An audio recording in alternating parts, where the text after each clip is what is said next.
학생 여러분 안녕하십니까? 스카이 가게 이재용입니다.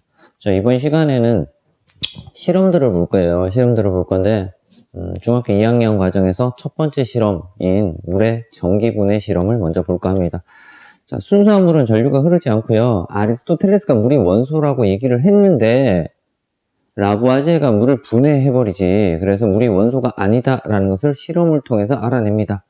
자, 이 내용들은 우리 유튜브 앞에 내용 정리하는 부분에 충분히 설명되어 있으니까 그런 설명들을 보고요.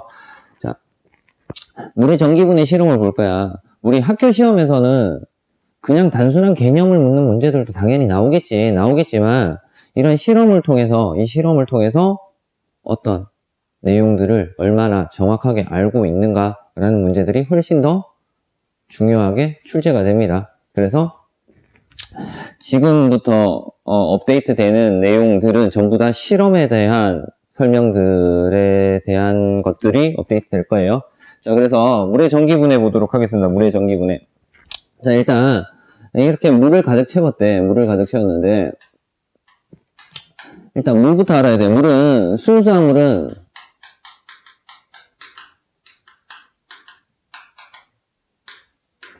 전류가 흐르지 않는다. 그래서 전기분해를 할 수 없어. 순수한 물은 전류가 흐르지 않기 때문에 전기분해를 할 수 없다. 그래서 여기에 무언가 넣어줘야 돼. 물에다가 무언가 넣어줘야 된단 말이야. 뭘 넣냐면은 수산화나트륨이라는 걸 넣었대. 여기서는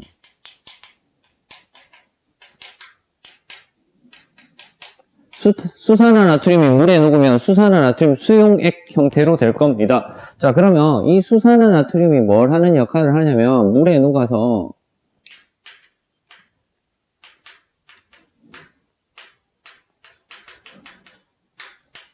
물에 전류를 흐를 수 있도록 전류를 흐르게 만들어주는 물질이야. 그래서 이 물질을 전해질이라고 얘기를 해.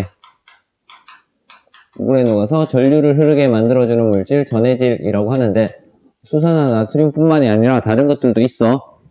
그래서 이 실험에서 일단 수산화나트륨을 넣어서 물이 전류가 흐를 수 있게끔 만들어줍니다. 수산화나트륨 넣어서.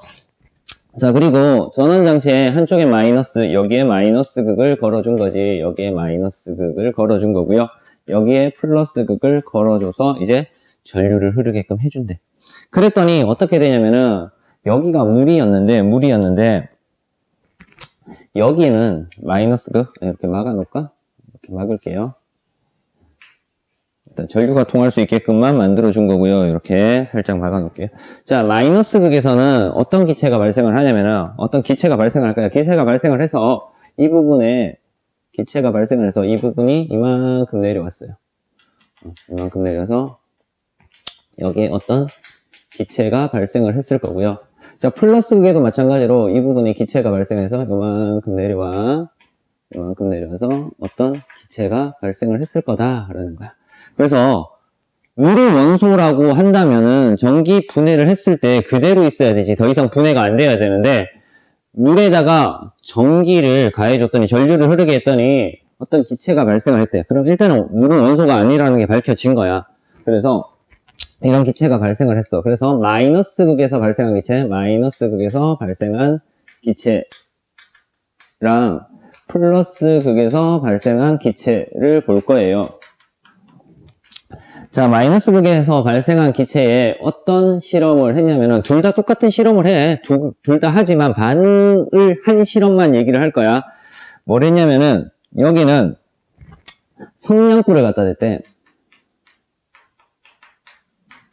성냥불을 갖다 댔더니 퍽 하면서 이 기체가 스스로 탄다.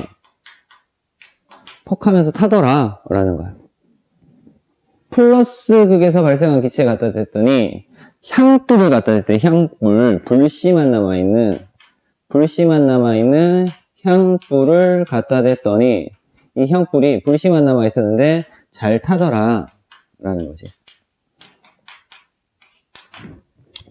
자, 이렇게 스스로 타는 성질을 우리는 가연성이라고 얘기를 해. 스스로 타는 성질을 가연성이라고 얘기를 하고요.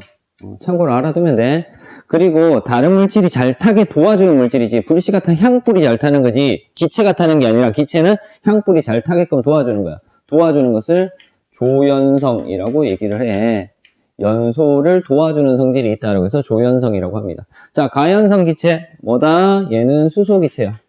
마이너스 극에서는 수소 기체가 발생을 했고요. 플러스 극에서는 산소 기체가 발생한다라는 것을 이 실험을 통해서 알 수 있었다.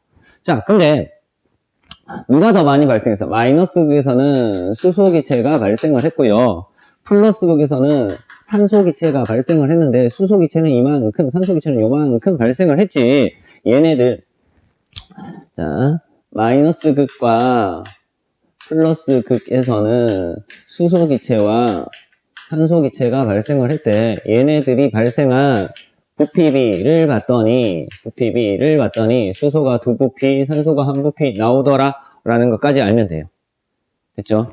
그래서 수소가 산소보다 훨씬 더 많이 발생을 하더라 라는 걸 알 수 있었습니다. 그래서 우리 실험 뭐 했다? 물을 분해를 시켜버렸단 말이야. 순수물은 전류가 흐르지 않기 때문에 수산화 나트륨이라는 전해질을 넣고 분해를 시켰더니 기체, 두 종류의 기체가 발생을 했어. 마이너스 극에서 발생한 기체, 플러스 극에서 발생하는 기체, 두 종류의 기체가 발생을 했다라는 거. 이 두 종류의 기체를 확인을 했지. 불 갖다 댔을 때, 확인을 했을 때 마이너스 극에서 발생한 기체가 수소 기체임을 알 수 있었고요. 플러스 극에서 발생한 기체가 산소 기체임을 알 수 있었고, 얘네들이 발생한 부피비를 따졌을 때 수소 기체가 산소 기체보다 더 많이 발생을 하더라. 이 실험을 통해서 뭘 알 수 있었다? 물이 원소가 아니다라는 사실을 알 수 있었습니다. 됐습니까? 자, 물분해 실험, 물의 전기분해 실험. 플러스 극에서는 산소 기체, 마이너스 극에서는 수소 기체가 발생을 하더라. 그래서 실험을 어떻게 하는지, 그리고 실험 결과 어떤 것들이 만들어졌는지 정확하게 알면 됩니다. 이번 시간 수업 물의 전기분해는 여기서 마치도록 하겠습니다.